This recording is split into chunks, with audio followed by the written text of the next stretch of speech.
Hey guys, we've got some, dare I say, Andre, breaking news from a Ford insider. Now, we would love to verify this with Ford, but we've been doing this long enough that if we ask Ford about this, they'll say we don't comment on future products. So every manufacturer would say that, actually, pretty much. Yeah, but what is the breaking news that we have gotten from the insider?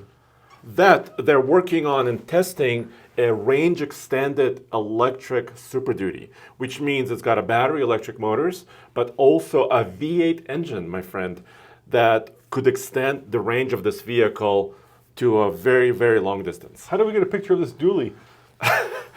We asked our in-house man, and this is a rendering that we created ourselves. So this is what a range extender Super Duty dually could look like if Ford is actually working on one. So let's start with what we're really talking about. So as you know, Andre, there are hybrids. Yes. Where basically you have a powertrain that is helped along with an electric motor that's powered by battery that you can't charge.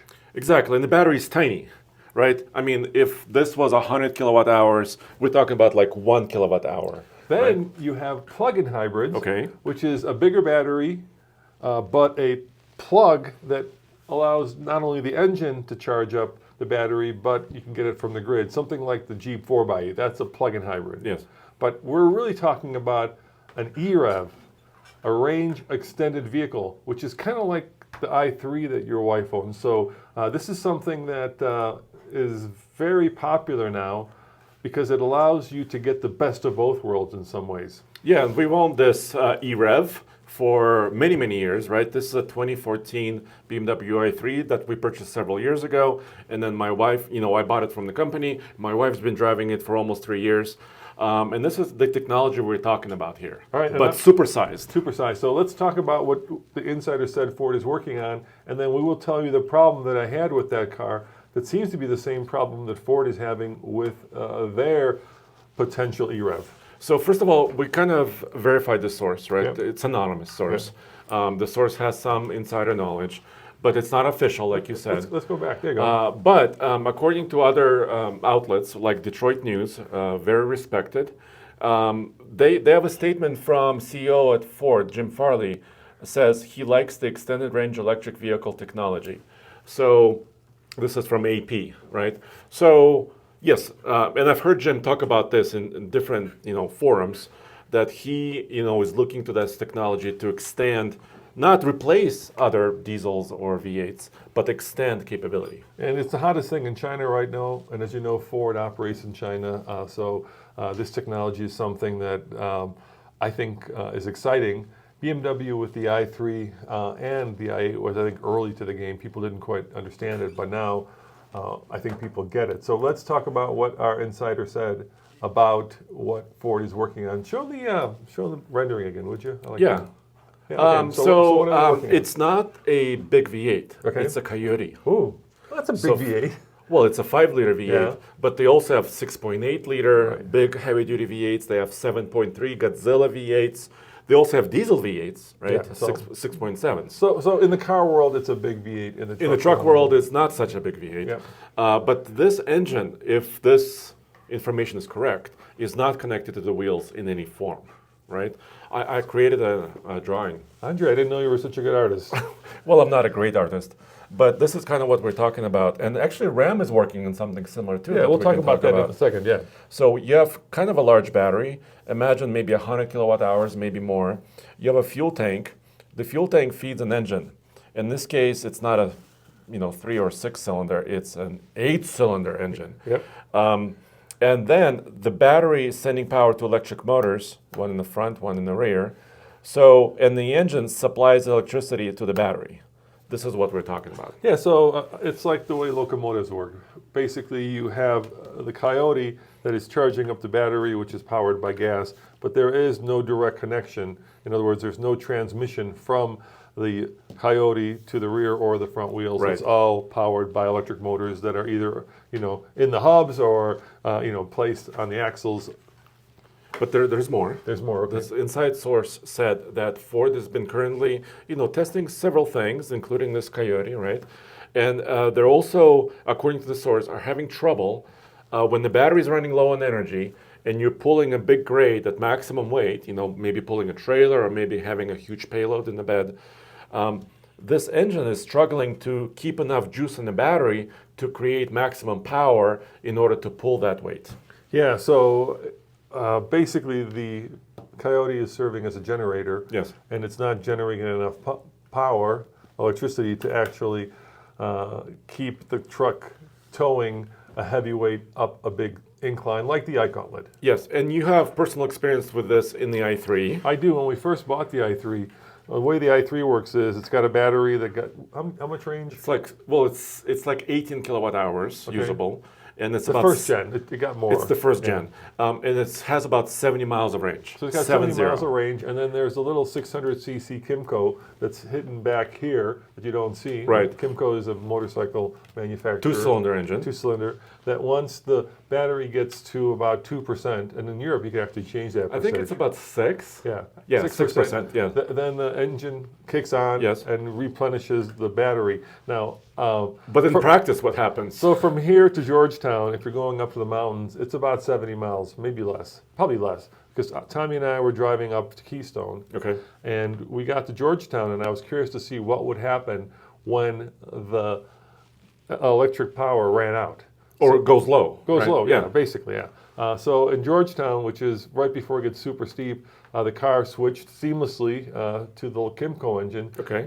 and it was doing 25 miles up that incline because the little Kimco could not generate enough power to move the i3, myself, and Tommy up that steep grade at the speed limit. And then when we got even higher up Loveland Pass, we were floored doing about 16. So this seems like the same problem that Ford is having, according to our source, not with the truck, but with pulling the truck, a heavy load. Yeah, but with the truck Right. towing, yeah. So, and here's another great example of this. Let's talk about RAM for a second. Right, so they published this. This is a RAM image. This is their chassis for the RAM Charger truck. So there's a battery in the middle. There's a fuel tank in the back. There's 2 electric motors, one here, one under here. There's also a V6 engine, which is their Pentastar. And the whole system is an extended range electric vehicle. And here's some of the specs they provided. So they provided the following spec, that the electric motor's maximum, Roman, can put out 662 horsepower. Which is a lot. This sounds like insane power, right? But, this is a big but, the V6 engine, Is that the Pentastar? I'm assuming it's Yes. the Pentastar. yes, produces 174 horsepower. So you see that difference? This is like 3 or 4 times less. So imagine if you're running like 5% battery and you're towing a heavy trailer up a mountain, and all of a sudden, instead of 600 horsepower, you have about 170 horsepower. So that's what we're talking about. There's ways to get around this. Yeah, and actually Chevy figured it out Yeah. a long time ago with the Volt. Yeah. So the Volt was a very similar setup, but what they did was under circumstances, they figured out that it was more fuel efficient for the engine to actually directly spin the wheels of the Volt. And so most of the time it would charge the battery, but like on highway driving, it would actually power the car as opposed to just working as a generator for the battery. But there's something else. Yes. You could set a threshold, right? Let's say when the battery is at 30%, you could kick on the generator and kind of maintain that 30% so you still have maximum power potentially, right? So you can set those thresholds, and I can see, Ford has this, towing feature on the Lightning, right? When you plug in a trailer into the F-150 Lightning currently, it kind of reassesses the situation and gives you different range estimates, different modes. So you could have a kind of a towing mode or a hauling mode where you can kind of prevent the battery from going too low. Yeah, so right? there's 2 things I want to address here. Somebody may be thinking, why not just have the engine power the wheels Yeah. and forego the battery? But the reason you do this is because you can charge that battery up at home by plugging it in. And so potentially you might never actually have to use the engine Almost at all. at all. So Yeah.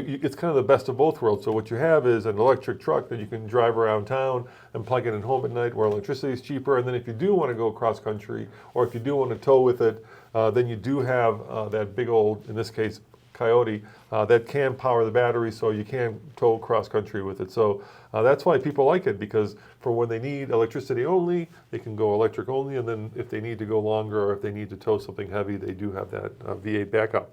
Yeah, so I have, There's another thing, another Yeah? problem. Yeah? So we were talking about, the RAM, right? But it's delayed. Well, yeah. Well, they said first quarter or first half of 2025, but we haven't really seen a prototype testing. We haven't been alerted to a production debut. We haven't been alerted to any sort of, news about the RAM charger, like real news. Let me just kind of take a step back. We kind of keep our ear to the ground to know what new vehicles are coming, and usually right before a new vehicle is introduced, either unveiled or there's a drive program for it, there's a lot of chatter. Yeah. So we're kind of ready for it. But we're not hearing a lot about the RAM We've charger. heard no chatter from the company whatsoever. In fact, Stellantis has been struggling. They're losing market share. RAM is losing market share. And they kind of got caught with their pants down because what happened was they really didn't have any electric vehicles when electric vehicles were popular. And now that electric vehicles are kind of out of favor, they're rolling out all these electric vehicles. It's kind of a bad place to be. Struggle, yeah. But I'm excited by it. I mean, like I said, for me, this represents the best of both worlds, and I can't wait to try it. And yes, there is this problem with, low energy state. Yeah. How and I think the way the locomotives get around that is they have a lot of giant generators right there. And they run them almost all the time, right? Yeah, and that's why I always thought that to do this, it would be better to do it with a diesel, especially in a Super Duty. So let's go back to it, would you? So like a low RPM, Yeah. like a diesel generator. Yeah, so it was interesting that the source said that they're trying to use a Coyote V8 because to me in a Super Duty, and the problem there may be that diesels are much heavier than.